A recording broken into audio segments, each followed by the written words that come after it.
चलिए तो फिर आगे की बात करते हैं। आगे आज का टॉपिक था पृथ्वी पर गुरुत्वाकर्षण बल, यानी gravitational force at the earth.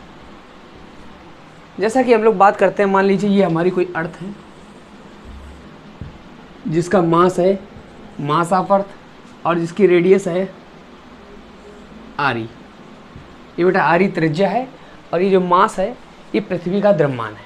ठीक है, मान लीजिए यहाँ पर कोई पिंड रखा हुआ है। क्या रखा हुआ है? कोई भी यम द्रव्यमान का कोई बेटा पिंड रखा हुआ है। तो जितना भी वेट होगा वो बेटा गुरुत्वाकर्षण बल द्वारा संतुलित होगा। कहने का मतलब है जो भी पिंड का द्रव्यमान होगा, वेट होगा, वो पृथ्वी के गुरुत्वाकर्षण बल द्वारा संतुलित होगा। तो W बराबर हम लोग जानते हैं क्या होता है बेटा, mg। और ग्रेविटेशनल फोर्स अभी हमने खोज की G m upon RE square. इस m से इस m को काट देंगे तो G बराबर स्मॉल g बराबर आया GME अपॉन RE स्क्वायर। ये बेटा स्मॉल g है, यही बेटा गुरुत्वीय त्वरण है। क्या है? गुरुत्वीय त्वरण। इसी को हम लोग बेटा ग्रेविटेशनल एक्सीलरेशन कहते हैं। क्या कहते हैं? Gravitational acceleration. यहाँ पर अगर हम मास ऑफ अर्थ रखते हैं, यानी पृथ्वी का द्रव्यमान रखते हैं, जो कि होता है 6.0 इंटू 10 की पावर 24 किलोग्राम, और जो रेडियस ऑफ अर्थ होती है, यानी पृथ्वी की जो त्रिज्या होती है, वो होती है बेटा 6400 किलोमीटर, और जो कैपिटल जी का मान होता है वो होता है 6.67 इंटू 10 की पावर -11 न्यूटन मीटर स्क्वायर प्रति किलोग्राम स्क्वायर होता है ना। चलिए यहाँ पर अगर इसका मान रखते हैं तो जी बराबर, अगर ये हम सारे मान रखते हैं तो यहाँ पर एक वैल्यू आती है जो कि आती है 9.8 मीटर पर सेकेंड स्क्वायर, जो कि हम लोग हमेशा पढ़ते हैं, जो कि अप्रॉक्स 10 मीटर पर सेकेंड स्क्वायर आती है। तो ये पृथ्वी पर गुरुत्वाकर्षण बल है, स्मॉल जी बराबर GME अपॉन RE स्क्वायर। काफ़ी बार इस पर भी सवाल आ जाता है, GRE स्क्वायर बराबर होता है बेटा GME। ये स्मॉल जी और कैपिटल जी में संबंध होता है। क्या होता है? स्मॉल जी और कैपिटल जी में संबंध। अब आगे चल के हम जितनी भी बातें करेंगे सब किसके ऊपर होने वाली हैं? स्मॉल जी के ऊपर होने वाली हैं। चलिए आगे फिर बढ़ते हैं। थोड़ा सा आगे बढ़ने के लिए अब ये हमने पृथ्वी पर गुरुत्वाकर्षण बल की खोज की स्मॉल जी। अब स्मॉल जी में कुछ चेंजमेंट भी आते हैं। अब देखते हैं स्मॉल जी में चेंजमेंट कैसे कैसे आते हैं।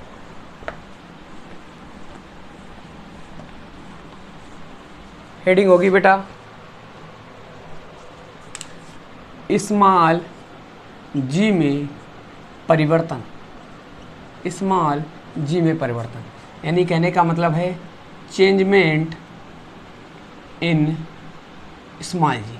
ये बेटा स्मॉल जी क्या है? गुरुत्वीय त्वरण है। क्या है? गुरुत्वीय त्वरण, ग्रेविटेशनल एक्सीलरेशन, जिसका मान अभी हमने लोगों ने निकाला 9.8 मीटर पर सेकेंड स्क्वायर। इस स्मॉल जी के कारण ही हमारे अर्थ में बहुत सारे चेंजमेंट होते हैं। देखते हैं वो चेंजमेंट कैसे होते हैं, वो कितने प्रकार के होते हैं। चेंजमेंट बेटा 2 प्रकार के होते हैं। पहला, पृथ्वी के आकार के कारण, पृथ्वी के आकार के कारण due to shape of earth. पहला किसके कारण होता है बेटा? Due to shape of earth. और जो बेटा दूसरा होता है वो होता है पृथ्वी के घूर्णन के कारण। एक तो उसके आकार के कारण शेप ऑफ अर्थ, और एक due to rotation of earth, due to rotation of. काफ़ी बार यहाँ से बहुत इंपॉर्टेंट एयरफोर्स के सवाल पूछे आते हैं, आज उन्हीं पर डिस्कशन होगा। तो सबसे पहले हम चेंजमेंट देखेंगे पृथ्वी के आकार के कारण, due to shape of earth. Heading पड़ेगी बेटा पहली, due to shape of earth. हम सभी लोग जानते हैं कि हमारी जो अर्थ होती है वो बेटा गोल ना होकर अंडाकार होती है। कैसी होती है? अंडाकार होती है। जैसे अगर हम अर्थ का शेप बनाना चाहें तो कुछ इस प्रकार बनता है। कहने का मतलब है ये पूरी तरह गोल ना होकर कुछ अंडाकार होती है। अगर हम बात करते हैं बेटा, ये जो पार्ट होता है इसको हम लोग इक्वेटर बोलते हैं। क्या बोलते हैं? इक्वेटर। जिसको हम लोग बोलते हैं बेटा भूमध्य। क्या बोलते हैं? भूमध्य। और ये जो होता है बेटा, ये होता है पोल। क्या होता है? यानी ध्रुव। ये इक्वेटर और ये पोल। अगर हम लोग बात करते हैं तो इक्वेटर पर बेटा डिस्टेंस ज़्यादा होती है पोल की अपेक्षा। कहने का मतलब है इक्वेटर पर डिस्टेंस ज़्यादा है किसकी अपेक्षा? पोल का। देखो हाँ से ही देखते हैं, ये बेटा इक्वेटर है ना, और ये हमारा पोल है। तो ये इक्वेटर की डिस्टेंस ज़्यादा है कि पोल की डिस्टेंस? तो कहने का मतलब है जो रेडियस होती है यानी जो त्रिज्या होती है वो भूमध्य की ज़्यादा होती है ध्रुव की अपेक्षा। कहने का मतलब हम ये भी कह सकते हैं कि रेडियस ऑफ पोल, ये क्या है बेटा?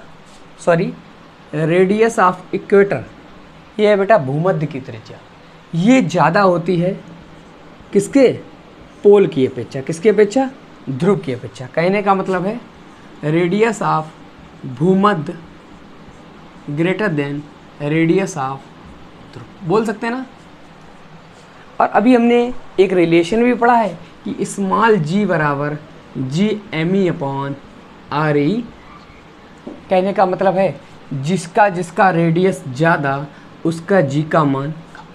तो यहाँ पर बेटा रेडियस ज़्यादा किसकी है? हमारे भूमध्य की। किसकी ज़्यादा है? भूमध्य। तो g जिसका रेडियस ज़्यादा उसका g कम, यानी कहने का मतलब है g इक्वेटर का मान कम होगा g पोल की अपेक्षा। कहने का मतलब है जो गुरुत्वीय त्वरण होगा वो बेटा सबसे ज़्यादा कहाँ पर होगा? ध्रुवों पर होगा।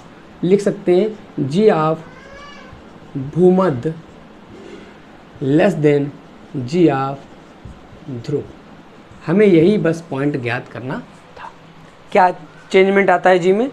कि g ध्रुवों पर ज़्यादा होता है किसकी अपेक्षा? भूमध्य की अपेक्षा। अगर हम बात करते हैं तो जो रेडियस का मान है, रेडियस ऑफ इक्वेटर, वो ज़्यादा होती है बेटा 21 किलोमीटर रेडियस ऑफ पोल से। तो कहने का मतलब है जो रेडियस होती है वो पोल की अपेक्षा 21 किलोमीटर ज़्यादा होती है। कितनी ज़्यादा होती है? 21 किलोमीटर। कहने का मतलब है अगर हम पोल में 21 किलोमीटर और त्रिज्या जोड़ दें तो वो जो त्रिज्या होगी वो भूमध्य के बराबर होगी। तो ये पॉइंट समझ में आया। Due to shape of earth ये चेंजमेंट है किसमें? जी में। चलो थोड़ा और आगे बढ़ते हैं।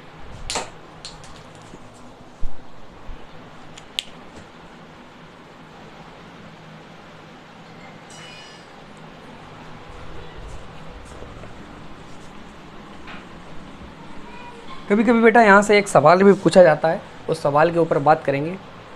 एयरफोर्स का ये फेवरेट सवाल है। वो कहते हैं आपसे एक प्रश्न देते हैं, जब हम भूमध्य से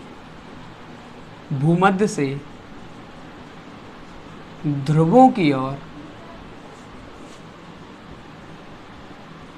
जाते हैं, जब हम भूमध्य से ध्रुवों की ओर जाते हैं तो स्मॉल g का मान, पहला ऑप्शन बेटा बढ़ता है,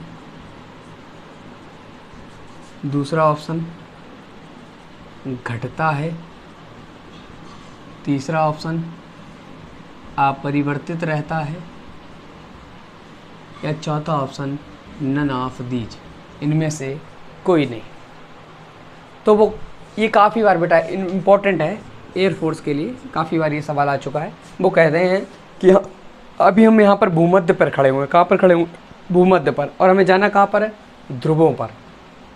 अगर हम भूमध्य से ध्रुवों की ओर जाएंगे तो जो स्मॉल g का मान है वो बढ़ेगा, घटेगा, अपरिवर्तित रहेगा, नन ऑफ दीज। इसमें बेटा बहुत कन्फ्यूज़न होता है, काफ़ी किताबों में बहुत सारा कन्फ्यूज़न है। आइए इसको ब्रीफली शॉर्टली अच्छे रूप से समझते हैं। जैसे मान लेते हैं बेटा अभी हम लोग कहाँ पर हैं बेटा? इक्वेटर पर हैं। कहाँ पर है? इक्वेटर पर। तो देखो इक्वेटर पर रेडियस ज़्यादा है। अब हम इक्वेटर से धीमे से कहाँ गए बेटा? पोल पर गए। कहाँ पर गए? पोल पर। तो हम देख रहे हैं जब हम यहाँ पर थे तो हमारी डिस्टेंस ज़्यादा थी और धीमे धीमे धीमे धीमे धीमे धीमे धीमे धीमे जो हमारी दूरी है बेटा वो कम होती गई। कहने का मतलब है जब हम कहाँ से, भूमध्य से ध्रुवों की ओर जाते हैं, कहाँ से जा रहे हैं, भूमध्य से ध्रुवों की ओर जा रहे हैं, तो हमारी जो त्रिज्या है बेटा वो घट रही है। क्या कर रही है, त्रिज्या घट रही है। और हम सब लोग जानते हैं कि g बराबर होता है GME/RE²। कहने का मतलब अगर त्रिज्या घट रही है तो g का मान, तो फिर g का मान बेटा क्या हो जाएगा। कहने का मतलब है जब हम भूमध्य से ध्रुवों की ओर जाते हैं तो g का मान, एक और सवाल यहीं से लेते हैं, प्रश्न नंबर 2 लिखा है जब हम ध्रुवों से भूमध्य की ओर, जब हम ध्रुव से भूमध्य की ओर जाते हैं तो स्मॉल g का मान, ऑप्शन बेटा सेम है, पहला है बढ़ता है, दूसरा है घटता है, तीसरा है अपरिवर्तित रहता है, या चौथा है नन ऑफ दिस। सेम सवाल है, बस यहाँ से भूमध्य से ध्रुवों की ओर था, लेकिन अब हमें कहाँ से आना है बेटा, ध्रुव से भूमध्य की ओर। चलो हम लोग अभी कहाँ पर हैं बेटा, ध्रुव पर हैं। कहाँ पर हैं तो देखते हैं, पहले हमारी इतनी डिस्टेंस थी ध्रुव पर और हम ध्रुव से कहाँ गए बेटा, इक्वेटर गए। तो आप देख रहे हैं त्रिज्या हमारी बढ़ती जा रही है। क्या बढ़ती जा रही है, त्रिज्या। तो अगर त्रिज्या बेटा बढ़ेगी और जब त्रिज्या बढ़ेगी तो फिर g का मान, तो अब की बार फिर बेटा g का मान घट जाता है। क्या हो जाता है, ये दोनों एयरफोर्स के बेटा फेवरेट क्वेश्चन हैं, समझ रहे हो। तो इनको सही से समझना है, ठीक है, रटना नहीं है, रटेंगे तो फिर नहीं समझ पाएंगे। चलो एक और सिंपली ऐसे ही एक चीज़ और समझ में आ गई। कहने का मतलब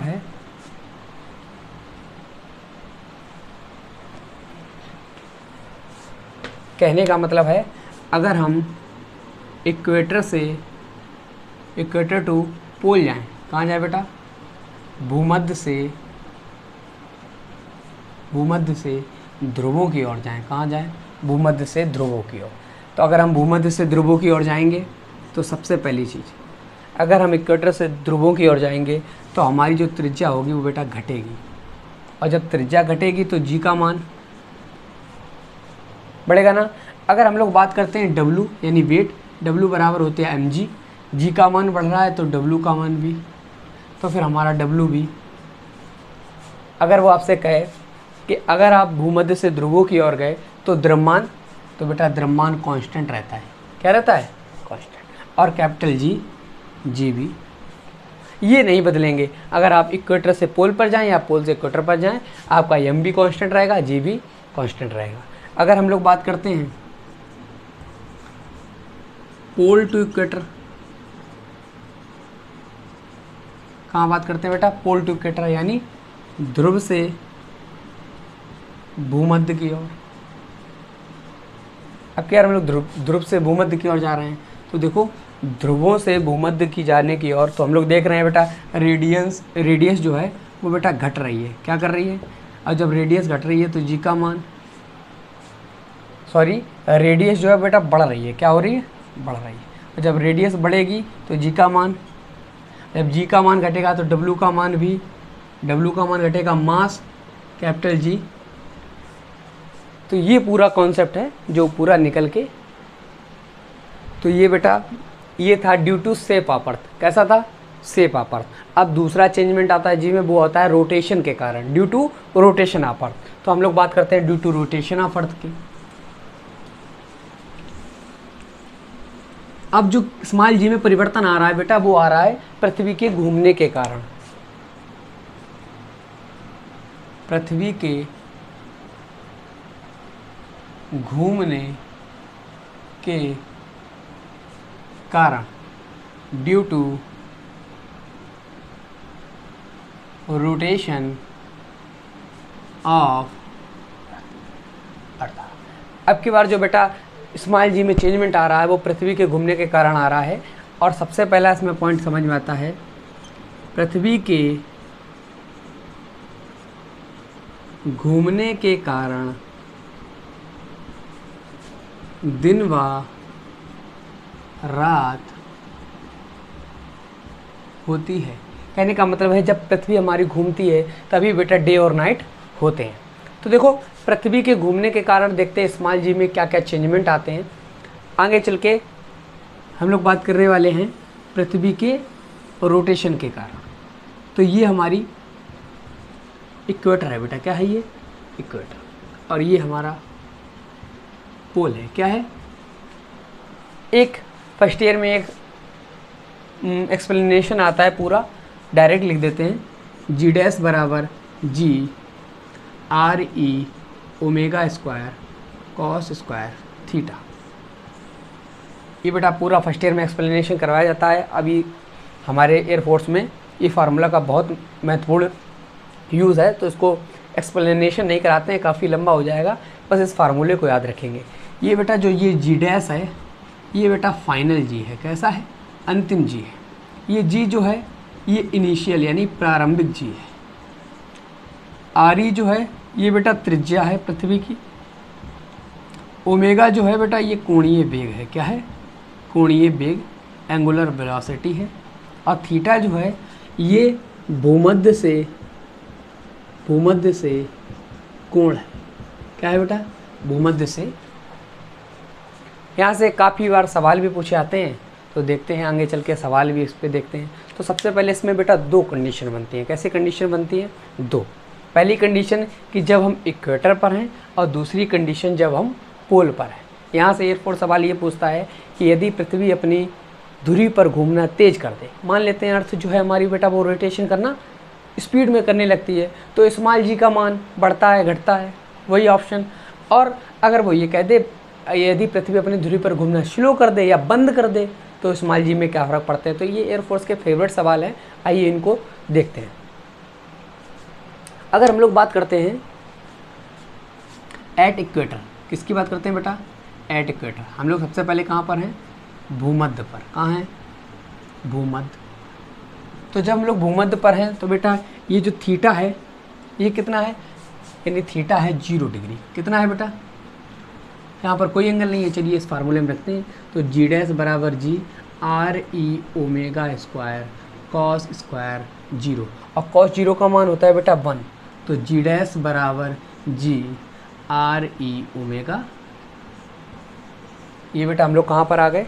भूमध्य पर। अगर हम लोग बात करते हैं एट पोल की, यानी ध्रुवों पर,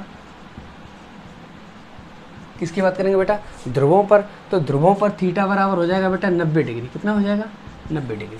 चलो रखते हैं जी डैश बराबर g R e omega square cos square 90। और कॉस 90 का मान होता है बेटा 0। तो जी डैश बराबर, तो देखो बेटा यहाँ पर ओमेगा आ रहा है और यहाँ पर ओमेगा, बस इसी चीज़ को हमें गौर करना था। क्या गौर करना था? कि पृथ्वी अपनी धुरी पर घूमना तेज कर दे, स्लो कर दे, बंद कर दे, हमारे ध्रुवों पर इसका कोई भी प्रभाव नहीं पड़ता। कहने का मतलब है पृथ्वी के घूमने के कारण ध्रुवों पर कोई प्रभाव, जो प्रभाव पड़ता है बेटा वो कहाँ पर पड़ता है? भूमध्य पर पड़ता है। कहाँ पर पड़ता है? भूमध्य पर। इतनी बात समझ में आई? मैं फिर से रिपीट कर रहा हूँ, पृथ्वी के घूमने के कारण ध्रुवों पर कोई इफेक्ट नहीं पड़ता है। देखो ओमेगा जो है बेटा ये कोणीय वेग है, तो यहाँ पर तो ओमेगा आया ही नहीं है, सब फार्मूले में ही यहाँ पर ओमेगा आया है। चलो थोड़ी आगे बात करते हैं।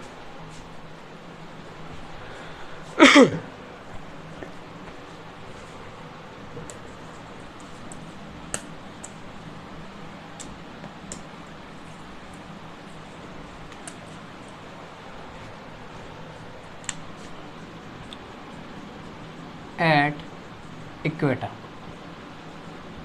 भूमध्य बेटा फार्मूला क्या आया? जी डैश बराबर जी आर ई ओमेगा। चलो तो पहली कंडीशन देख लेते हैं, पहला सवाल देखते हैं।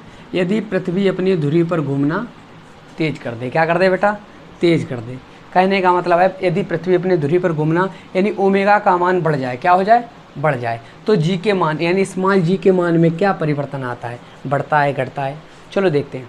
अगर हम ओमेगा का मान बेटा बढ़ा देंगे तो अगर ओमेगा का मान बढ़ा देंगे तो ओमेगा स्क्वायर और बढ़ जाएगा, और ये वाली जो वैल्यू है ये पूरी बढ़ी जाएगी ना। तो ये वैल्यू है किस में बेटा, निगेटिव में। तो चीज़ें कितनी भी हों आंसर नेगेटिव में आएगा, यानी जी हमारा जो होगा बेटा वो क्या हो।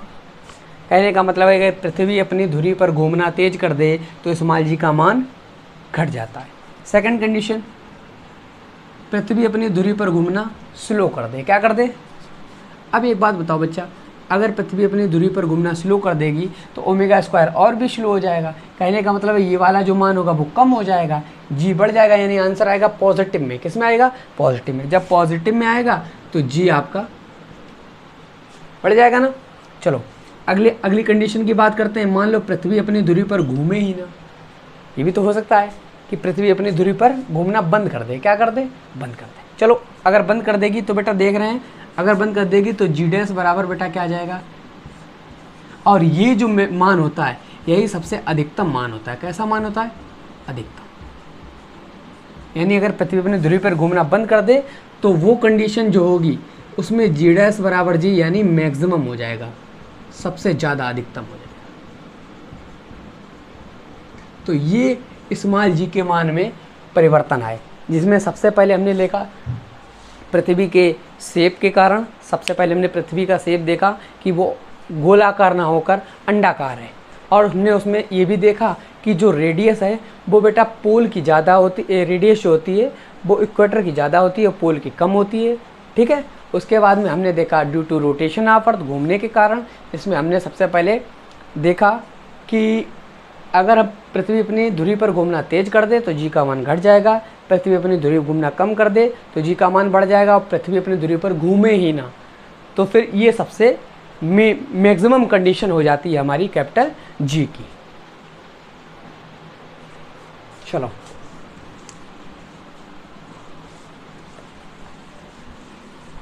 अगला जो बेटा टॉपिक है, किसी ग्रह के घनत्व व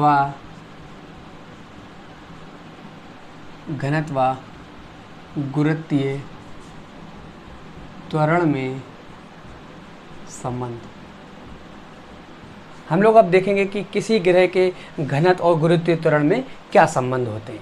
जैसे कि सब लोग जानते हैं बेटा द्रव्यमान बराबर होता है आयतन गुणे, क्या होता है, द्रव्यमान बराबर यानी m बराबर होता है आयतन वॉल्यूम इंटू घनत्व रो। अगर हम लोग द्रव्यमान की बात करते हैं बेटा तो पृथ्वी का द्रव्यमान जो होता है वो, पृथ्वी हमारी कुछ अंडाकार होती है तो उसका आयतन जो होता है वो होता है 4/3 पाई आर क्यूब इंटू रो, होता है ना। चलो फार्मूला हम लोग जानते हैं, स्मॉल जी बराबर होता है बेटा G M upon are square. चलो एम का मान यहाँ पर पुट करते हैं तो जी बराबर जी एम का मान 4/3 pi r cube into rho upon are square. इस आर स्क्वायर से इस आर स्क्वायर काट देते हैं तो जी बराबर आ जाता है जी 4/3 पाई आर रो आ जाता है ना। और ये सब बेटा होता है कांस्टेंट। क्या होता है, कहने का मतलब है जो हमारा स्मॉल जी आता है वो रेडियस और उसके घनत्व के डायरेक्टली प्रोपोर्शनल होता है। कैसा होता है, डायरेक्ट। कहने का मतलब यहाँ से एक फार्मूला भी बना सकते हैं, G1/G2 बराबर R1/R2 इंटू ρ1। ये बेटा बहुत इंपॉर्टेंट फार्मूला है और काफ़ी बार इस पर एयरफोर्स से सवाल भी आया है। तो ये हमने आज के टॉपिक में पढ़ा किसी ग्रह के घनत्व व गुरुत्वीय त्वरण में संबंध।